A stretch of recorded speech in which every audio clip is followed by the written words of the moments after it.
আসসালামু আলাইকুম। আশা করি সবাই ভালো আছেন। আজকে আমাদের মাইক্রোসফট ওয়ার্ডের সেকেন্ড ক্লাসে আমরা হোম ট্যাবের বাকি যে কাজগুলো আমরা আহ, করি নাই ওগুলো আমরা দেখবো আজকে। তো চলুন শুরু করি। ফার্স্ট আমরা একটা ফাইল নিব, নিউতে যাব। নিউতে যাওয়ার পর মাইক্রোসফট ওয়ার্ড ডকুমেন্ট নেওয়ার পর এখানে একটা ফাইলের নামটা দিব।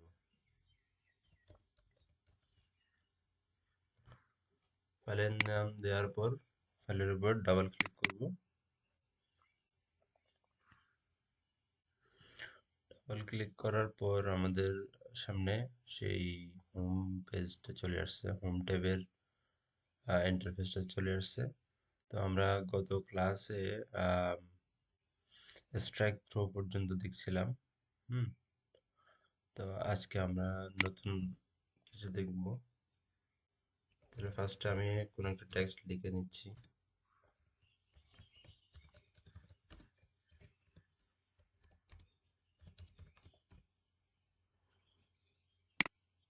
তাহলে আমি যদি এখন এই টেক্সটটা বড় করতে চাই, তাহলে এখান থেকে আমি ইনক্রিজ ফন্ট সাইজে ক্লিক করতে থাকবো।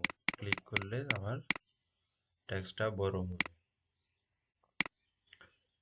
হুম। এখন আমরা কাজ করব হচ্ছে এখানে সাবস্ক্রিপ্ট আর সুপারস্ক্রিপ্ট। সাবস্ক্রিপ্টটা কি?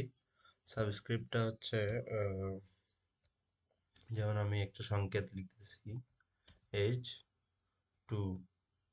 টুটা লেখার জন্য আমাকে এভাবে লিখতে হবে। এরপরে আমাকে লিখতে হবে ও লেখার জন্য ফার্স্টে আমাকে এই ইন সাবস্ক্রিপ্টের অপশনটা তুলে দিতে হবে। তুলে দেওয়ার পর ও লিখবো। তাহলে এখন H2O, টুটা এইচ এর নিচেই দেখাচ্ছে। তাহলে এটা হচ্ছে সাবস্ক্রিপ্ট। এখন সুপার স্ক্রিপ্ট হচ্ছে স্কোয়ার। স্কোয়ার দিলে এটা হচ্ছে সুপার স্ক্রিপ্ট। যেমন নাকি এটা কি সুপার স্ক্রিপ্ট, এটাতে ক্লিক করব, করার পরে 2। তাহলে কি হলো? Equal to MC square. এটা কি সুপার স্ক্রিপ্ট। হুম, বোঝা গেছে না?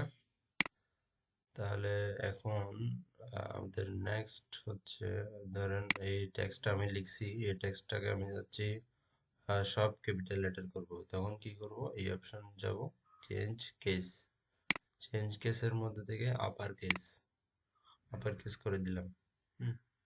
আর যদি না আমি যাচ্ছি সব লোয়ার কেসে থাকবে, তাহলে সব লোয়ার কেসে হবে। আর যদি প্রত্যেকটা ওয়ার্ডের প্রথম অক্ষরটা যদি বড় হাতের করতে চান, তাহলে সেক্ষেত্রে ক্যাপিটালাইজ ইচ ওয়ার্ড দিতে হবে।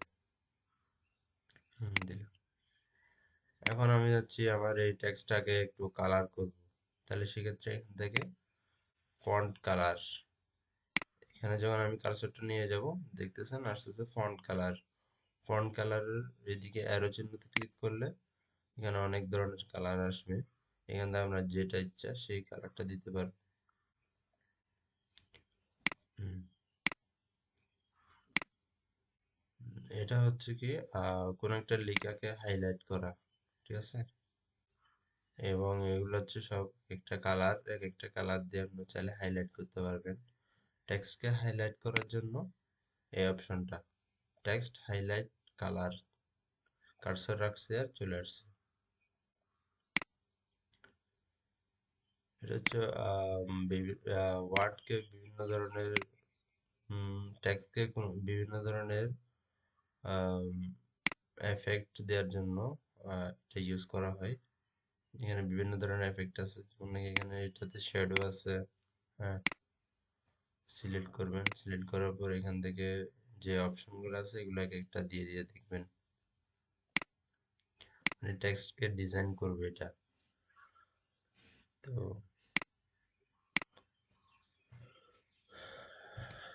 এখন আমরা আরেকটা লিখি।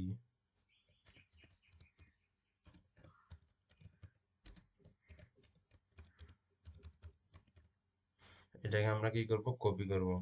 এটা সিলেক্ট করলাম, সিলেক্ট করার পর এখান থেকেও কপি করতে পারি বা কন্ট্রোল সি দিলেও কপি হয়ে যাবে। হওয়ার পর এন্টার দিব, এন্টার দিয়ে আবার কন্ট্রোল ভি বা পেস্ট, এখান থেকে পেস্ট চাপ দিলেও হবে বা কন্ট্রোল ভি চাপ দিলেও পেস্ট হয়ে যাবে।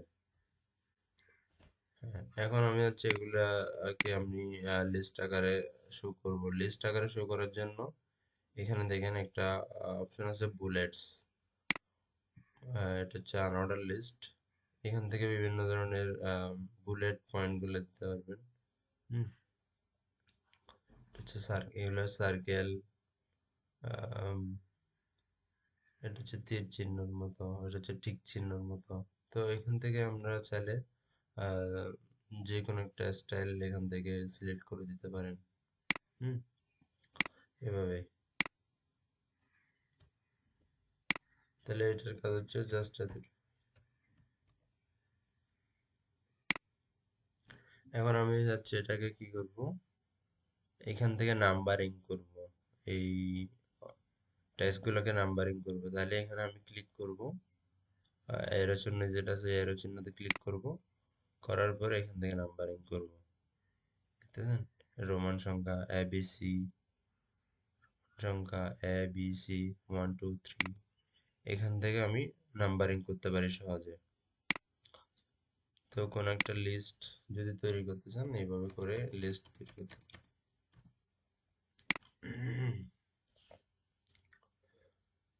হুম, এখন আসি আমরা টেক্সট লিখব। টেক্সট লিখে এখন আমি যাচ্ছি টেক্সটকে সেন্টার করার জন্য, লেফট রাইট জাস্টিফাই করার জন্য যাচ্ছি।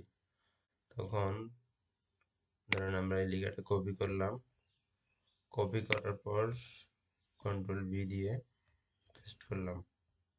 হ্যাঁ, এখন এই লেখাটা ডিফল্ট ভাবে আছে হচ্ছে আপনার লেফট, অ্যালাইন লেফট, লেফটে আছে। এখন আমরা এটাকে সেন্টারে করব। তাহলে এটাতে সেন্টার যখন ক্লিক করব তাহলে লেখাগুলো সেন্টার হয়ে যাবে।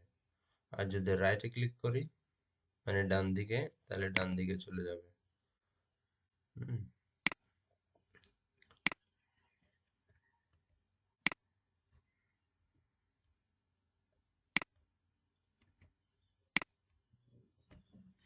এখন হচ্ছে জাস্টিফাই যে অপশনটা আছে, এটা হচ্ছে জাস্টিফাই। এটা দিলে কি হয় দেখেন, এটা যখন দিছি লেখাগুলো একটু জায়গাটাকে মানে পুরোপুরি জায়গাটাকে দখল করে নিয়েছে,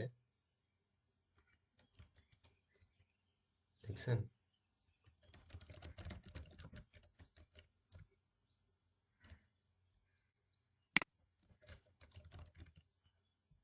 মানে আপনার পুরা যেই দুনো পাশ থেকে দুই পাশ থেকে আপনার জায়গাটাকে একটু সে ভরাট করে নিয়েছে।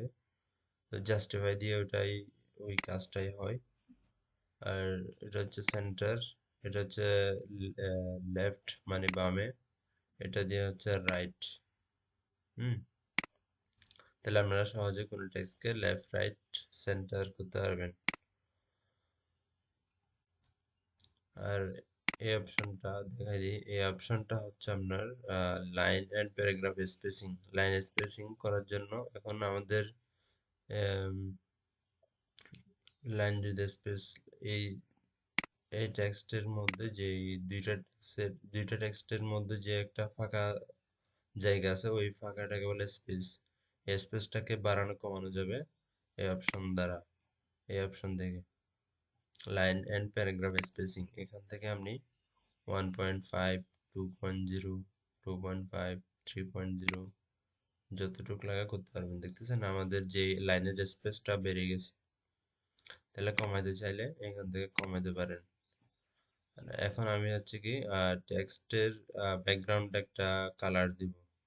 তখন টেক্সটটা সিলেক্ট করব, করার পর এইখান থেকে দেখেন শেডিং, শেডিং যে অপশনটা আছে এখান থেকে ক্লিক করব, করার পর এখান থেকে যে কোনো একটা কালার চুজ করে দিব, যে কোনো একটা কালার চুজ করে দিতে। তাহলে এভাবে ব্যাকগ্রাউন্ডে কালার দেওয়ার জন্য টেক্সটে সিলেক্ট করতে হবে, সিলেক্ট করার পর এখান থেকে শেডিং এ গিয়ে যে কোনো কালার দিতে হবে। তো আমাদের আজকের ক্লাস এতটুকুই। তো সবাইকে ধন্যবাদ। নেক্সট ক্লাসে আমরা বাকি অপশনগুলো দেখে ফেলবো শেষ। আসসালামু আলাইকুম।